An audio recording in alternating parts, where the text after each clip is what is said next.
నమస్కారం. దూరదర్శన్ వార్తలకు స్వాగతం. నేను అక్రమ్ పాషా. ఈనాటి వార్తల్లోని ముఖ్యాంశాలు. ఆధునిక మౌలిక వసతుల కల్పనకు తమ ప్రభుత్వం అధిక ప్రాధాన్యతనిస్తోందన్న ప్రధానమంత్రి. బెంగుళూరు మైసూర్ జాతీయ రహదారిని జాతికి అంకితం చేసిన నరేంద్ర మోదీ. సీఎం కేసీఆర్కు స్వల్ప అస్వస్థత, కడుపులో చిన్న అల్సర్ గడ్డను గుర్తించిన డాక్టర్లు. ఎలాంటి ప్రమాదం లేదంటూ ప్రకటన. ప్రతిపక్షాలను అణిచివేసేందుకు కేంద్రం ప్రయత్నిస్తోందన్న మంత్రి తలసాని.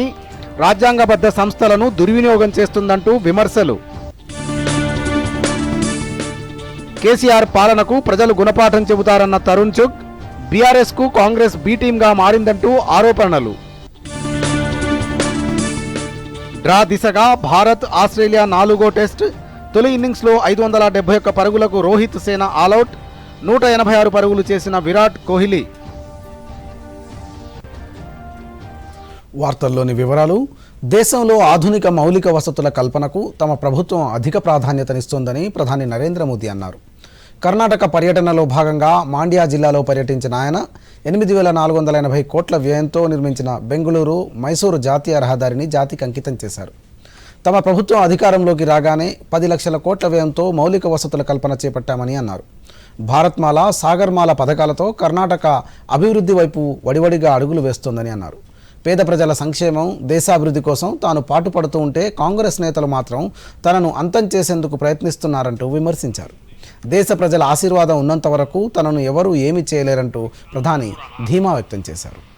आज भारतमाला और सागरमाला योजना से कर्नाटका बदल रहा है, देश बदल रहा है।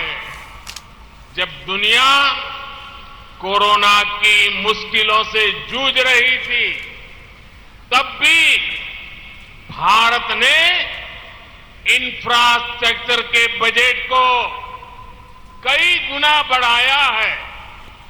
इस वर्ष के बजट में तो रिकॉर्ड 10 लाख करोड़ रुपए हमने इंफ्रास्ट्रक्चर के लिए रखे हैं।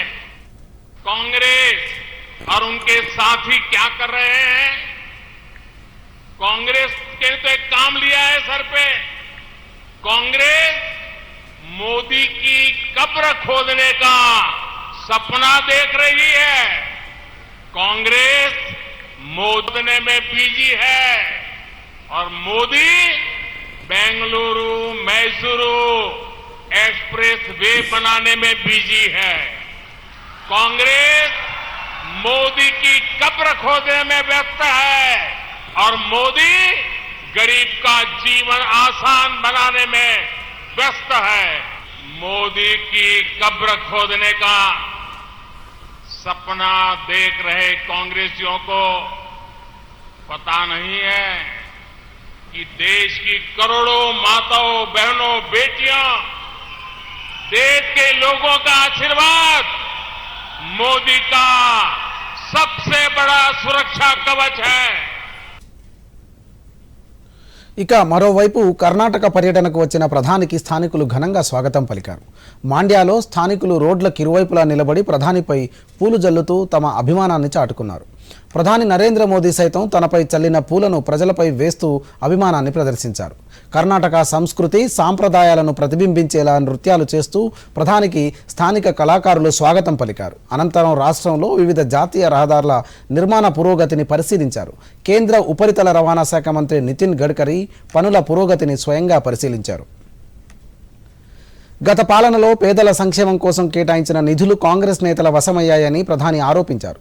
పేద ప్రజల సంక్షేమం, దేశాభివృద్ధికి కాంగ్రెస్ ఏనాడు ఆలోచించలేకపోయిందని అన్నారు.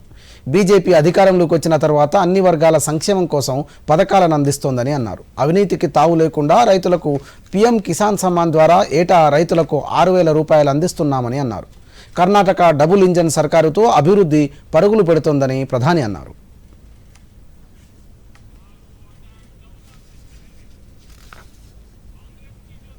केंद्र में थी और मिलीजुली सरकार थी, भांति भांति लोगों के समर्थन से चल रही थी। उसने गरीब आदमी को, गरीब परिवारों को तबाह करने में कोई कसर बाकी नहीं छोड़ी थी। जो पैसा गरीब के विकास के लिए था, उसका हजारों करोड़ रुपए कांग्रेस की सरकार ने लूट लिया था। कांग्रेस को कभी गरीब के दुख दर्द से कोई फर्क नहीं पड़ा है। पीएम किसान सम्मान निधि के तहत कर्नाटका के किसानों के बैंक खातों में 12,000 करोड़ रुपए सीधे ट्रांसफर किए गए हैं। यहां मंड्या के भी 2.25 लाख किसानों के बैंक खातों में 600 करोड़ रुपए केंद्र की भाजपा सरकार ने भेजे हैं। वैसे मैं भाजपा की कर्नाटक की सरकार का एक और बात के लिए भी प्रशंसा करूंगा। पीएम किसान सम्मान निधि में केंद्र सरकार जो 6,000 रुपया भेजती है, कर्नाटका सरकार उसमें 4,000 रुपया और जोड़ देती है। यानी डबल इंजन सरकार में किसानों को डबल लाभ हो रहा है। కర్ణాటక పర్యటనలో పలు అభివృద్ధి పనులకు ప్రధాని నరేంద్ర మోదీ శ్రీకారం చుట్టారు. ధార్వాడ ఐఐటి క్యాంపస్లో నూతనంగా నిర్మించిన భవనాన్ని ప్రధాని ప్రారంభించారు. ఈ సందర్భంగా క్యాంపస్లో వివిధ విభాగాలను స్వయంగా పరిశీలించారు. దీంతో పాటు ప్రపంచంలోనే అత్యంత పొడవైన హూబ్లీ రైల్వే ప్లాట్ఫామ్ను ప్రధాని ప్రారంభించారు. ఇదే సమయంలో మాండ్య, ధార్వాడ, మైసూర్ జిల్లాల పరిధిలోని వివిధ ప్రాజెక్టులకు ప్రధాని భూమి పూజ చేశారు. వీటితో పాటు మైసూర్, కుశాల్ నగర్ల మధ్య 4-వే నిర్మాణానికి శంకుస్థాపన చేశారు. ఈ సందర్భంగా ధార్వాడ ఐఐటి క్యాంపస్లో ప్రధాని మాట్లాడుతూ కరోనా వంటి క్లిష్ట సమయాలు ఎదురైనా అభివృద్ధి పనులకు ఆటంకం కలగకుండా చూశామని అన్నారు. దేశంలో ప్రతి ఇంటికి తాగునీరు, విద్యుత్తు, గ్యాస్ సౌకర్యం, మరుగుదొడ్డు అందుబాటులోకి వచ్చాయని అన్నారు. దేశ ప్రజాస్వామ్య వ్యవస్థను ఉద్దేశించి కాంగ్రెస్ ఎంపీ రాహుల్ గాంధీ చేసిన వ్యాఖ్యలపై ప్రధాని స్పందించారు. దేశ ప్రజలను అవమానించేలా విదేశాల్లో వ్యాఖ్యలు చేస్తున్నారంటూ విమర్శించారు. धारवाड़ आज एक फ्यूचरिस्टिक इंस्टीट्यूट के रूप में तैयार हो चुका है। शिलान्यास से लोकार्पण तक डबल इंजन सरकार इसी स्पीड से काम करती है और मेरा तो संकल्प रहता है, जिसका शिलान्यास हम करेंगे उसका उद्घाटन भी हम ही करेंगे। बिजली गैस कनेक्शन मिला, टॉयलेट मिला, अब हर घर नल से जल की सुविधा मिल रही है। घर गांव के निकट अच्छे अस्पताल बन रहे हैं, अच्छे कॉलेज यूनिवर्सिटी बन रही है। यानी आज हम अपने युवाओं को हर वो साधन दे रहे हैं जो आने वाले 25 साल के संकल्प सिद्ध करने में उनकी मदद करेंगे। भारत के लोकतंत्र को लगातार कटघरे में खड़ा कर रहे हैं। ऐसे लोग भगवान बसवेश्वर का अपमान कर रहे हैं। ऐसे लोग कर्नाटका के लोगों का, भारत की महान परंपरा का, भारत के 130 करोड़ जागरूक नागरिकों का अपमान कर रहे हैं।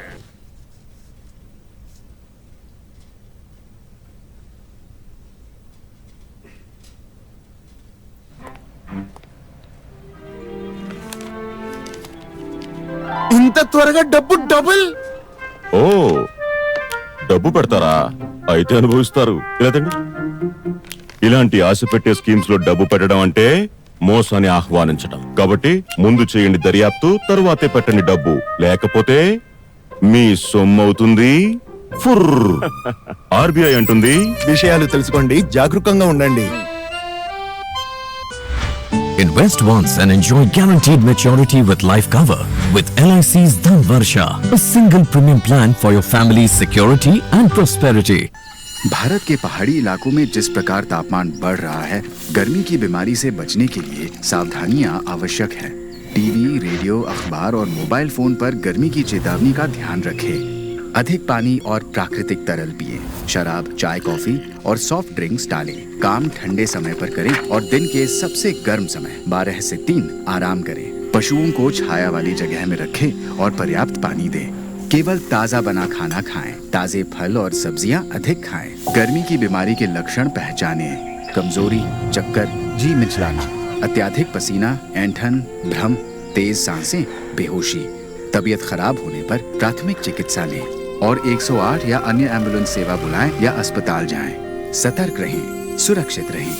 एनडीएमए एवं आईआईपीएचजी द्वारा जनहित में जारी। ముఖ్యమంత్రి కల్వకుంట్ల చంద్రశేఖరరావు స్వల్ప అస్వస్థతకు గురయ్యారు. పొత్తికడుపులో అసౌకర్యంగా ఉండడంతో ఏఐజీ ఆసుపత్రికి తరలించి వైద్య పరీక్షలు నిర్వహించారు.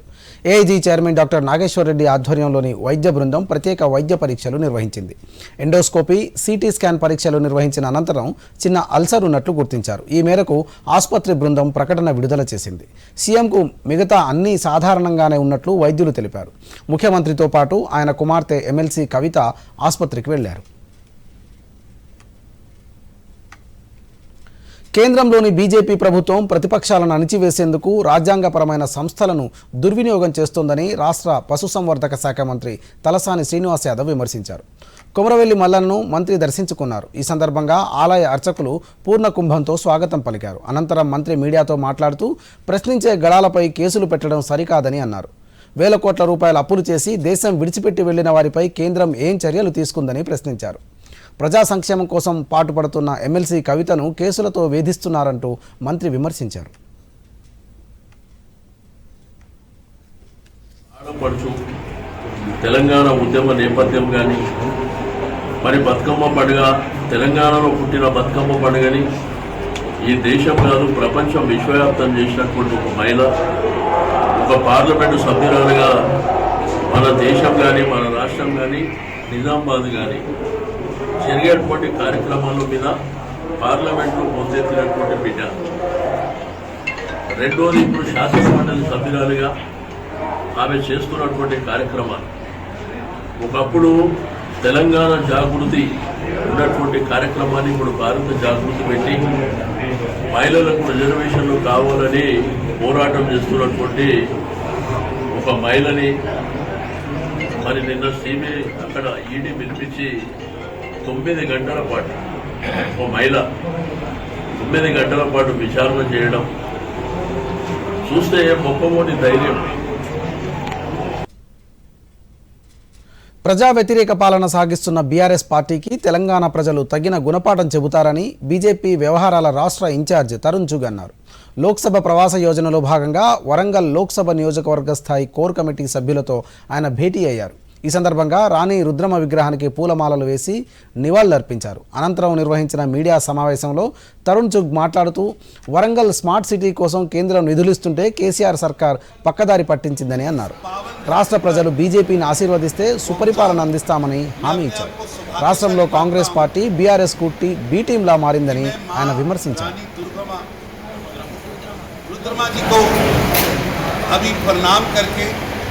रानी रुद्रमा जी का आशीर्वाद लेकर आपके पास पहुंचा हूं। ये बड़ी पवित्र धरती है। ये भारत के गौरवपूर्ण इतिहास का स्थान है और भारतीय जनता पार्टी की केंद्र की श्री नरेंद्र मोदी जी की सरकार इस गौरवपूर्ण स्थान को स्मार्ट सिटी का दर्जा दिया। हमने अपनी ड्यूटी निभाते हुए इसे हेरिटेज सिटी का दर्जा दिया, अमृत सिटी का दर्जा दिया। और आज यहाँ पर जब मैं महारानी रुद्रमा जी के मूर्ति पर माला अर्पण करके निकला तो मैं देख रहा था कि कई जगह पर स्मार्ट सिटी का काम दिख रहा था और हेरिटेज जो सरोवर है उसका वॉल भी मैंने देखा। बहुत बड़ा काम यहाँ पर हो रहा है, लेकिन लोग चर्चा कर रहे हैं। పార్లమెంటు రెండో విడత బడ్జెట్ సమావేశాలు రేపటి నుంచి ప్రారంభం కానున్నాయి. వచ్చే నెల 6వ తేదీన జరిగే ఈ సమావేశాల్లో కేంద్ర బడ్జెట్ ఆమోదం, గ్రాంట్లపై చర్చ జరగనుంది. దీంతో పాటు వివిధ కీలక బిల్లులు ఆమోదానికి రానున్నాయి. ప్రస్తుతం పార్లమెంటు ఉభయ సభల్లో పెండింగ్లో 35 బిల్లులున్నాయి. వీటిల్లో రాజ్యసభలో 26 బిల్లులు, లోక్సభలో 9 బిల్లులు పెండింగ్లో ఉన్నాయి. ఇందులో జీవ వైవిధ్య సవరణ బిల్లు 2021, వ్యక్తిగత డేటా సంరక్షణ బిల్లు, అంతర్రాష్ట్ర నదీ జలాల వివాదాల సవరణ బిల్లు 2019, షెడ్యూల్ తెగలు 3వ రాజ్యాంగ సవరణ బిల్లు 2022 వంటి కీలక బిల్లులు ఉభయ సభల ముందుకు రానున్నాయి.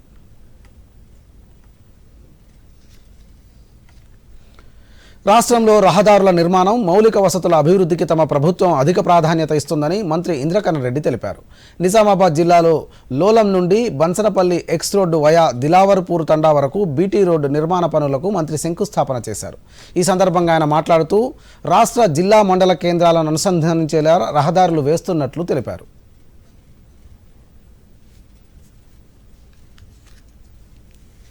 దిలావర్పూర్ మండలంలో వరకు తీసుకున్నటువంటి రహదారి బీటీ రోడ్డు దాదాపు 2,85,00,000 రూపాయలతో మనం ఇప్పుడు శంకుస్థాపన కార్యక్రమం చేస్తున్నాము.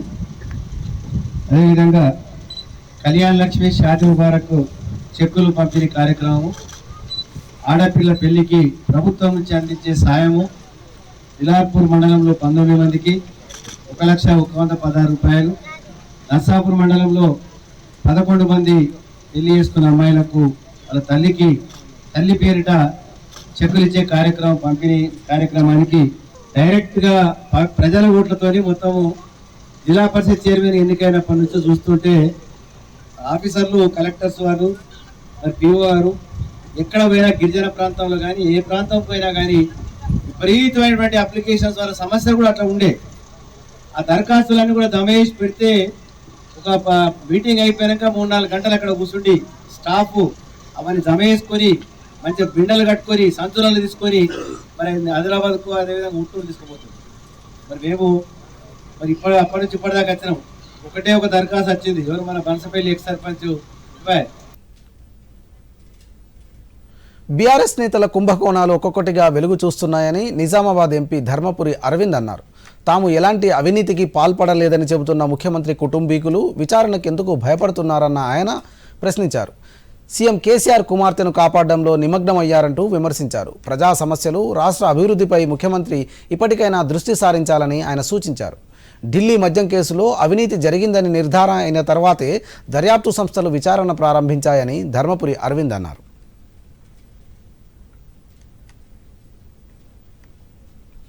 జాతీయ పారిశ్రామిక భద్రతా దళం 54వ వ్యవస్థాపక దినోత్సవ వేడుకలను హైదరాబాద్లోని హకీంపేట్లో ఘనంగా నిర్వహించారు.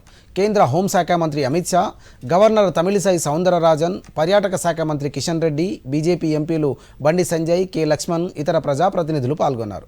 ఈ సందర్భంగా నిర్వహించిన వివిధ ఆపరేషన్లు అందరినీ అబ్బురపరిచాయి. సిఐఎస్ఎఫ్ 54వ వ్యవస్థాపక దినోత్సవం సందర్భంగా దూరదర్శన్ అందిస్తున్న ప్రత్యేక కథనం మీకోసం.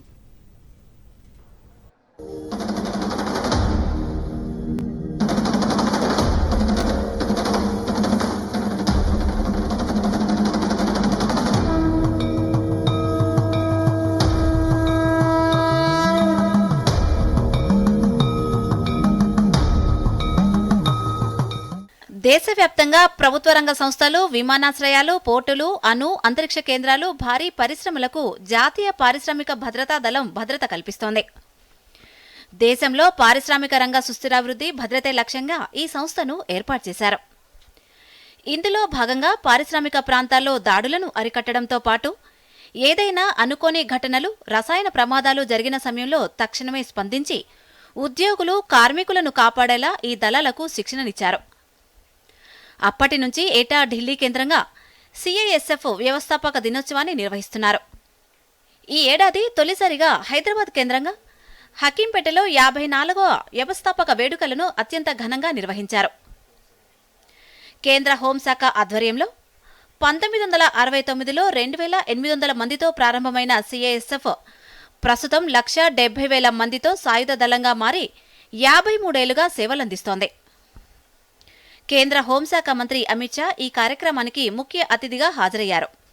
ఈ సందర్భంగా సిఐఎస్ఎఫ్ బలగాల నుంచి మంత్రి గౌరవ వందనం స్వీకరించారు.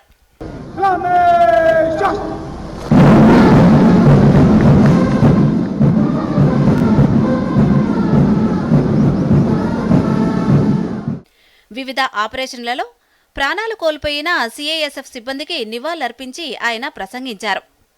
దేశ సేవ, పారిశ్రామిక ప్రగతిలో సిఐఎస్ఎఫ్ కీలక పాత్ర పోషిస్తోందంటూ అమిత్ షా కొనియాడారు. అత్యాధునిక సాంకేతిక పరిజ్ఞానాన్ని అందివ్వడం ద్వారా సిఐఎస్ఎఫ్కి అన్ని రకాల సహాయ సహకారాలు అందిస్తున్నామని అన్నారు. ప్రస్తుతం ఉన్న డ్రోన్ టెక్నాలజీని మరింత అభివృద్ధిపరిచి సిఐఎస్ఎఫ్ చెంత చేరుస్తామని అన్నారు. आने वाले समय की सभी चुनौतियों को सीआईएसएफ पार करेगी.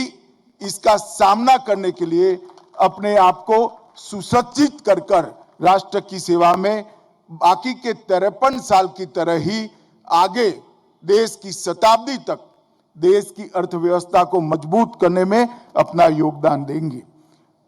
ये संस्थान जहां पर आज की वार्षिक परेड का आयोजन किया है, उसको वर्ष 2020-21 का सर्वश्रेष्ठ पुलिस प्रशिक्षण संस्थान का भी ट्रॉफी मिला है.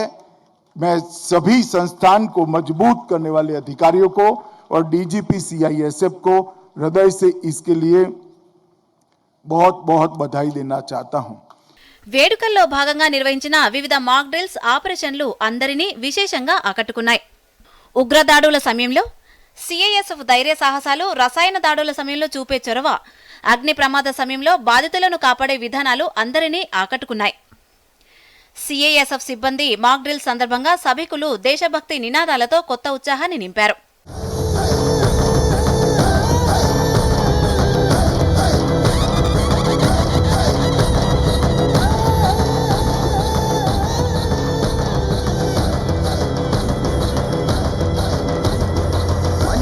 सो प्राण दे जो मन करे सो प्राण ले वही तो एक सर्वशक्तिमान है. Bureau report, Doordarshan news.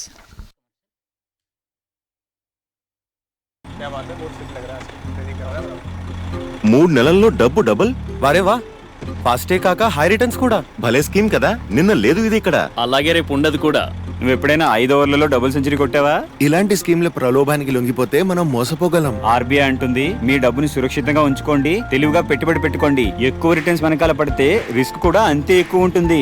ఇంకా ఫాస్ట్ రిటర్న్స్ తో జాగ్రత్త, ఇంకా ఫాస్ట్ బౌలింగ్ తో కూడా. ఆర్బీఐ అంటుంది విషయాలు తెలుసుకోండి, జాగరూకంగా ఉండండి. మీ బ్యాంకు చెల్లింపులు అన్ని internet banking, mobile banking, UPI, భీమ్ యాప్ ద్వారా చెల్లించండి. అంతేకాదు మీ లావాదేవీలను మీ సురక్షిత కంప్యూటర్ నుండి గానీ, మొబైల్ నుండి గానీ మాత్రమే చేయండి.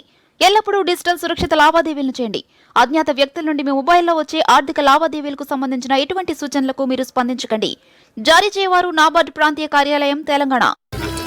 మిఠాయి మా కాలంలో ఎలా ఉండేదంటే, అయితే వెళ్ళండి మీ కాలంలోకి. రొమాన్స్ అనేది మా కాలంలో ఉండేది. పేమెంట్ కూడా ఆ కాలంలో లాగేనా? ఏమండి, డిజిటల్ పేమెంట్ నేర్చుకోండి. కొత్త కాలానిది. ఈజీ, సేఫ్ మరియు ఫాస్ట్. నేనైతే వీరికి డిజిటల్ పేమెంట్ చేయడం నేర్పించాను. మరి మీరు రండి సెల్ఫీ తీసుకుందాం. ఇది మా తరానిది. ఆర్బీఐ చెప్తుంది ఈ డిజిటల్ పేమెంట్ వాడండి, ఇతరులకు నేర్పించండి. गर्मियों में जब तापमान 40 डिग्री पार करने लगे, ऐसे में ठंडे घर सिर्फ आराम ही नहीं, जीवित रहने के लिए भी अनिवार्य हो गए हैं. हम सभी कम लागत वाले शीतलन के आसान तरीके अपना सकते हैं, जैसे सोलर रिफ्लेक्टिव सफेद पेंट, ठंडी छत तकनीक, वायु रोशनी संचार और क्रॉस वेंटिलेशन, थर्मोकॉल इंसुलेशन, होलो ईंटें, छत पे घास की गठरी रखना या बेल लगाना. अगर आप नई इमारत बना रहे हैं तो सादी दीवारों की जगह कैविटी दीवार तकनीक का उपयोग करें. जाली वाली और छिरोकेदार दीवारें धूप को रोकती है और वायु प्रवाह बढ़ाती है. रंग रोगन के लिए चूना या मिट्टी जैसी प्राकृतिक चीजों का इस्तेमाल करें. कांच का उपयोग कम करें. घर के आसपास स्थानीय पेड़, लता वाली हरी दीवारें तथा इंडोर पौधे गर्मी को मात देते हैं. अमल करने से पहले विशेषज्ञ की सलाह लें. जीवन में ठंडक लाएं, घर को स्वर्ग बनाएं. एनडीएमए एवं IIPHG द्वारा जनहित में जारी. తలకు పునఃస్వాగతం. నిర్మల్ జిల్లాలోని ముజ్గి ప్రాథమిక ఆరోగ్య కేంద్రం అరుదైన రికార్డును సొంతం చేసుకుంది. ప్రజలకు మెరుగైన వైద్యం అందించడంలో అగ్రస్థానంలో నిలుస్తూ జాతీయ స్థాయి గుర్తింపు పొందింది. వైద్య సౌకర్యాలు, రోగుల సేవలు, మెరుగైన పనితీరు కనబరిచి స్థానికుల ప్రశంసలు పొందుతున్న ముజ్గి ప్రాథమిక ఆరోగ్య కేంద్రంపై దూరదర్శన్ అందిస్తున్న ప్రత్యేక కథనం. ప్రస్తుతం మనం నిర్మల్ జిల్లాలోని ముజ్గి గ్రామంలో గల ప్రాథమిక ఆరోగ్య కేంద్రంలో ఉన్నాం. ఈ ఆరోగ్య కేంద్రం జాతీయ స్థాయికి రెండోసారి ఎంపిక కావడంతో దీనిపై దూరదర్శన్ ప్రత్యేక కథనం. నిర్మల్ జిల్లా ముజ్గి ప్రాథమిక ఆరోగ్య కేంద్రం రోగులకు మెరుగైన సేవలు అందించడంతో పాటు ప్రభుత్వ ప్రజా వైద్యంపై మరింత నమ్మకం కలిగిస్తోంది. ప్రాథమిక ఆరోగ్య కేంద్రానికి వచ్చే రోగులకు కావలసిన సౌకర్యాల కల్పన, ప్రసవాల గది, ఆసుపత్రి వార్డుల పరిశుభ్రతలో ఈ ఆరోగ్య కేంద్రం ప్రత్యేకంగా నిలిచింది. దీన్ని గుర్తించిన కేంద్ర ఆరోగ్య మంత్రిత్వ శాఖ జాతీయ నాణ్యతా ప్రమాణాల గుర్తింపు అవార్డును ప్రకటించింది. ఈ ఆసుపత్రికి రాష్ట్ర స్థాయిలో 2 సార్లు, అదేవిధంగా జాతీయ స్థాయిలో కూడా 2 సార్లు నాణ్యతా ప్రమాణాల అవార్డులు దక్కాయి. అందరూ అండ్ మా సిబ్బంది అందరూ సపోర్ట్ చేయడం వల్లనే మేము మా పిహెచ్సిలో అన్ని క్వాలిటీ సర్వీసెస్ని ఏమాత్రం తీసుకోకుండా ఇవ్వడం జరుగుతుంది. ఇది మేము ఎప్పటికీ సస్టైన్ చేయాలనుకుంటున్నాము. మళ్ళీ ఐడియాస్ పెట్టి ఇంప్రూవ్ చేయాలనుకుంటున్నాము. Government, central government, national level నుంచి సర్టిఫై అయినందుకు నిర్మల్ డిస్ట్రిక్ట్లో మా ప్రాథమిక ఆరోగ్య కేంద్రం ముజ్గికి ఈ ఎన్క్వాస్ సర్టిఫికేషన్ అవార్డు అప్రిషియేషన్ దక్కినందుకు మేము మా సిబ్బంది ఎంతో హ్యాపీగా ఫీల్ అవుతున్నాము. Happy to share this with you all. ప్రభుత్వ తోడ్పాటు, ఉన్నతాధికారుల చేయూత, రోగుల సహకారంతోనే మెరుగైన వైద్య సౌకర్యాలు అందిస్తున్నామని ఇక్కడి వైద్యులు చెబుతున్నారు. ఈ ప్రాథమిక ఆరోగ్య కేంద్ర పరిధిలో 18 గ్రామాలకు చెందిన 26,000 మంది వరకు ఇక్కడ వైద్య సేవలు పొందుతున్నారు. ఈ హాస్పిటల్లో ఇమ్యునైజేషన్ సెషన్స్ బాగానే జరుగుతున్నాయి. ఇక్కడ immunisation maintenance, vaccines, cold chain maintenance కూడా బాగా జరుగుతుంది. మన ఇమ్యునైజేషన్ సర్వీసెస్ కానీ సెషన్స్ కానీ చాలా బాగా జరుగుతున్నాయి. అండ్ ఇక్కడ ఎన్క్వాస్ క్వాలిఫైడ్ అయింది ఈ పిఎస్సి. ముజ్గి పిఎస్సికి నేషనల్ అవార్డు రావడం చాలా సంతోషంగా ఉంది. ఆసుపత్రిలో వైద్య సౌకర్యాలపై రోగులు, వారి తరపు బంధువులు పూర్తి స్థాయిలో సంతృప్తి వ్యక్తం చేస్తున్నారు. వైద్య పరీక్షలతో పాటు అవసరమైన మేర కూడా మందులు ఉచితంగానే అందిస్తున్నారని అంటున్నారు. మా మారుమూల గ్రామమైన ముజ్గికి కేంద్ర స్థాయి నుంచి అవార్డు వచ్చిన దానికి మాకు చాలా సంతోషంగా ఉన్నది. మా విలేజ్లో హెల్త్ పరంగా సుఖం మాకు ఒక గుర్తింపు వచ్చింది. హెల్త్ పరంగా ఆరోగ్యంగా మా విలేజ్ వాళ్ళు సుఖం మంచిగా ఉన్నారు అన్నట్టు మా ఢిల్లీ స్థాయిలో గుర్తింపు వచ్చింది. మళ్ళీ మేము విలేజ్ వాళ్ళం, మాకు హాస్పిటల్ శాంక్షన్ అయితే మేము సొంత డబ్బులు విలేజ్ వాళ్ళం పెట్టి ఈ 2 ఎకరాల ల్యాండ్ కొని ఈ బిల్డింగ్ కట్టించడం జరిగింది. బిల్డింగ్ గవర్నమెంట్ శాంక్షన్ వచ్చింది. ఈ దవాఖాన మంచిగా వస్తున్నారు. ప్రతి ఒక్కరిని మించే పిల్లలకు, పెద్దలకు అందరికి మంచిగా వస్తున్నారు, మంచిగా వస్తుంటున్నారు. దవాఖాను, చిట్టాలు, మాయాపురం, తామిష, ముజ్గి, సాంగి వీళ్ళందరూ వస్తున్నారు. ప్రజావైద్యంపై నమ్మకం కలిగిస్తూ ఉండడంతో ఆసుపత్రికి వచ్చే రోగుల సంఖ్య కూడా అంతకంతకు పెరుగుతోంది. ఇందుకు అనుగుణంగానే ఉన్నతాధికారులు సైతం అవసరమైన మేర సౌకర్యాలు కల్పిస్తూ అండగా నిలుస్తున్నారు. నిర్మల్ జిల్లాలోని ముజ్గి గ్రామంలో గల ప్రాథమిక ఆరోగ్య కేంద్రం ఇప్పటికీ జాతీయ స్థాయికి 2వసారి ఎంపిక కావడం చాలా ఆనందంగా ఉందని చెప్పి డాక్టర్ నిఖిలారాణి వెల్లడించారు. అదేవిధంగా గ్రామస్తులు పలువురు మాట్లాడుతూ ఈ ఆరోగ్య కేంద్రంలో అన్ని సౌకర్యాలతో పాటు నార్మల్ డెలివరీలు, అదేవిధంగా మందులు, అన్ని సదుపాయాలు కూడా చాలా బాగా ఉన్నాయని చెప్పేసి చెప్తున్నారు. అంతేకాకుండా తెలంగాణ ప్రభుత్వం, అటు రాష్ట్ర ప్రభుత్వం, కేంద్ర ప్రభుత్వాలకు కూడా కృతజ్ఞతలు వెల్లడించారు. కెమెరామెన్ సిరాజ్తో హయాత్, దూరదర్శన్ న్యూస్, నిర్మల్ జిల్లా. Bureau report, Doordarshan news. 4వ టెస్ట్ తొలి ఇన్నింగ్స్లో రోహిత్ సేన 571 పరుగులు సాధించి ఆలౌట్ అయింది. 3 వికెట్ల నష్టానికి 289 పరుగుల ఓవర్ నైట్ స్కోర్తో ప్రారంభించిన భారత్ 4వ రోజు ఆట ప్రారంభమైన కొద్దిసేపటికే రవీంద్ర జడేజా వికెట్ కోల్పోయింది. ఈ దశలో కోహ్లీతో కలిసి ఇన్నింగ్స్కు దిగిన శిఖర్ భరత్ ఆచితూచి ఆడుతూ నిలకడగా రాణించాడు. ఈ దశలోనే కోహ్లీ సెంచరీ సాధించి తన బ్యాటింగ్లో పదును తగ్గలేదని నిరూపించాడు. ఇదే సమయంలో శిఖర్ భరత్ అవుట్ కావడంతో అక్షర్ పటేల్ రంగంలోకి దిగాడు. మెరుగైన స్కోర్ దిశగా పయనిస్తున్న సమయంలో అక్షర్ పటేల్ అవుట్ కావడంతో భారత్ స్కోరు నెమ్మదించింది. అనంతరం బ్యాటింగ్కు దిగిన లోయర్ ఆర్డర్ రాణించలేకపోవడంతో భారత్ 571 పరుగులకు ఆలౌట్ అయింది. దీంతో తొలి ఇన్నింగ్స్లో భారత్ 91 పరుగుల ఆధిక్యం సాధించింది. భారత జట్టులో శుభ్మన్ గిల్ 128 పరుగులు, విరాట్ కోహ్లీ 186 పరుగులు సాధించారు. అనంతరం రెండో ఇన్నింగ్స్కు దిగిన ఆస్ట్రేలియా 6 ఓవర్లలో 3 పరుగులు సాధించింది. ఇక వార్తలు ముగించే ముందు ముఖ్యాంశాలు మరోసారి చూద్దాం. నమస్కారం. దూరదర్శన్ యాదగిరి వార్తలను ఇప్పుడు సోషల్ మీడియాలో కూడా చూడవచ్చు. యూట్యూబ్లో అయితే డీడీ న్యూస్ తెలంగాణ, ట్విట్టర్ వేదికగా అయితే DD news Telangana @Yadagiri news, మరియు ఫేస్బుక్లో అయితే డీడీ న్యూస్ తెలంగాణలో చూసి సబ్స్క్రైబ్ చేసి లైక్ చేయండి, షేర్ చేయండి. ఆధునిక మౌలిక వసతుల కల్పనకు తమ ప్రభుత్వం అధిక ప్రాధాన్యతనిస్తోందన్న ప్రధానమంత్రి, బెంగుళూరు మైసూర్ జాతీయ రహదారిని జాతికి అంకితం చేసిన నరేంద్ర మోదీ. సీఎం కేసీఆర్కు స్వల్ప అస్వస్థత, కడుపులో చిన్న అల్సర్ గడ్డను గుర్తించిన డాక్టర్లు ఎలాంటి ప్రమాదం లేదంటూ ప్రకటన. ప్రతిపక్షాలను అణిచివేసేందుకు కేంద్రం ప్రయత్నిస్తోందన్న మంత్రి తలసాని, రాజ్యాంగబద్ధ సంస్థలను దుర్వినియోగం చేస్తుందంటూ విమర్శలు. కేసీఆర్ పాలనకు ప్రజలు గుణపాఠం చెబుతారన్న తరుణ్ చుగ్, బీఆర్ఎస్కు కాంగ్రెస్ బీ టీంగా మారిందంటూ ఆరోపణలు. డ్రా దిశగా భారత్ ఆస్ట్రేలియా 4వ టెస్ట్. తొలి ఇన్నింగ్స్లో 571 పరుగులకు రోహిత్ సేన ఆలౌట్. 186 పరుగులు చేసిన విరాట్ కోహ్లీ.